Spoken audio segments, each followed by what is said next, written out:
उसमें भी थोड़ा केंद्र ध्यान दे तो उसकी तरफ कुछ होगा। देखिए, आप जानते हैं कि उसके लिए एक अलग आयोग बना है और ये प्रधानमंत्री नरेंद्र मोदी जी को मैं धन्यवाद देता हूं। उन्होंने ही तय किया 2019 में कि जो किसान की लागत आती है उसमें 50% प्रॉफिट जोड़कर ही मिनिमम सपोर्ट प्राइस तय होगा। बीच में अगर कोई दिक्कत आती है तो हम आयात निर्यात नीति बदलते हैं। जैसे प्याज पर पहले 40% एक्सपोर्ट ड्यूटी लगती थी।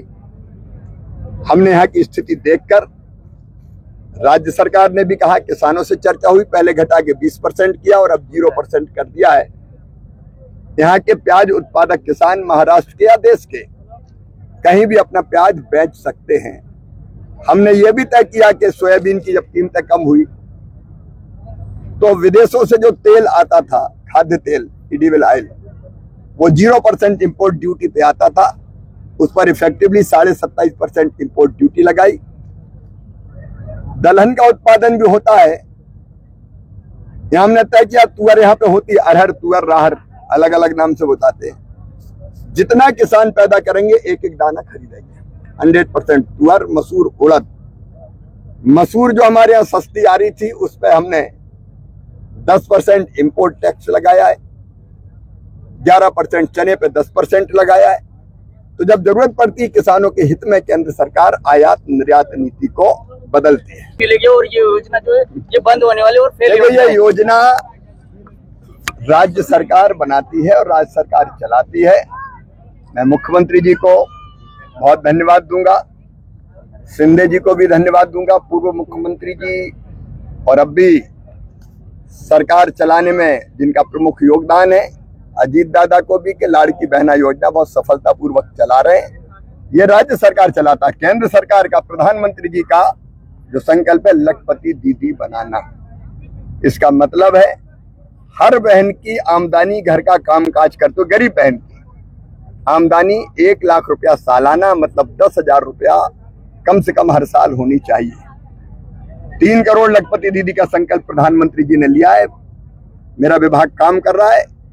1 करोड़ 48 लाख बहनें लखपति दीदी बन चुकी है और तेजी से लखपति दीदी बनाने का अभियान जारी है। हमारी कोशिश होगी कि बहनें हाथ ना फैलाएं, मजबूर ना रहे। नारी तू नारायणी, वो काम करे, उनको ट्रेनिंग दें, अलग अलग काम धंधों से जोड़ें और हर बहन लखपति बने। अब तो कई दीदी मिलेनियम दीदी बन गई है, मतलब 10 लाख पति दीदी जो 10 लाख रुपया सालाना भी कमा रही है। एक महान आंदोलन है आजीविका मिशन जो गरीबी दूर करने के लिए काम कर रहा है। लखपति दीदी प्रधानमंत्री जी के नेतृत्व में बनाने का काम केंद्र सरकार राज्य सरकार के साथ मिलकर कर रही है। आज तो मैं कृषि विज्ञान केंद्र नंदुरबार आया हूं, जिसको डॉक्टर हेडगेवार सेवा समिति चलाती है। वहां कृषक ज्ञान विज्ञान मंडपम और वुमेन टेक्नोलॉजी पार्क का आज लोकार्पण हुआ है। खेती के माध्यम से भी गरीबी खत्म करेंगे और वैसे भी विकसित भारत के लिए विकसित गांव और समृद्ध गांव, गरीबी मुक्त गांव चाहिए। आज नंदुरबार में मैंने देखा, एक तरफ कृषि विज्ञान केंद्र बहुत अच्छा काम कर रहा है, वहां दूसरी तरफ बहनों में, भाइयों में, किसानों में ललक है अपने गांव को गरीबी मुक्त बनाने की। तो राज्य सरकार, माणिकराव जी यहाँ के पालक मंत्री भी हैं, कृषि मंत्री भी हैं, और केंद्र सरकार समाज के सहयोग से, क्योंकि विल तो, इच्छा तो अपनी चाहिए, एक अभियान प्रारंभ करेंगे कि धीरे धीरे, एक साथ नहीं होता, हम अलग अलग योजनाओं के माध्यम से और समाज के सहयोग के माध्यम से कृषि विज्ञान केंद्र को भी इन्वॉल्व करेंगे, जिला प्रशासन को इन्वॉल्व करेंगे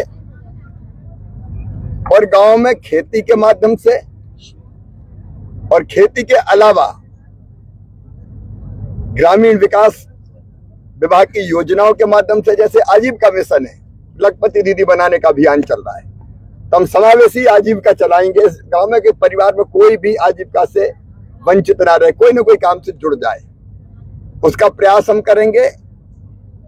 और केंद्र सरकार की कई योजनाएं, जैसे प्रधानमंत्री विश्वकर्मा योजना है, उनमें कारीगरों को ट्रेंड करके बैंक लिंकेज देके उनको काम धंधा शुरू करवाएंगे। मुद्रा बैंक की योजना है, कृषि विभाग की कई योजनाएं हैं और ग्रामीण विकास की कई योजनाएं, महाराष्ट्र की भी और केंद्र की भी। हम कोशिश करेंगे कि धीरे धीरे गांव में हर व्यक्ति भाई बहन आजीविका से जुड़ा हो और गरीबी मुक्त गांव बने। सरकार है कि राज्य सरकार के पास फंड्स देती है हर साल ऐसी प्राकृतिक आपदाओं के लिए, और अगर वो पैसा पर्याप्त नहीं होता और राज्य सरकार को कोई आवश्यकता होती है तो केंद्र सरकार को फिर आग्रह करती है, फसल बीमा योजना का लाभ भी देते हैं। तो ऐसे किसानों के साथ हम लोग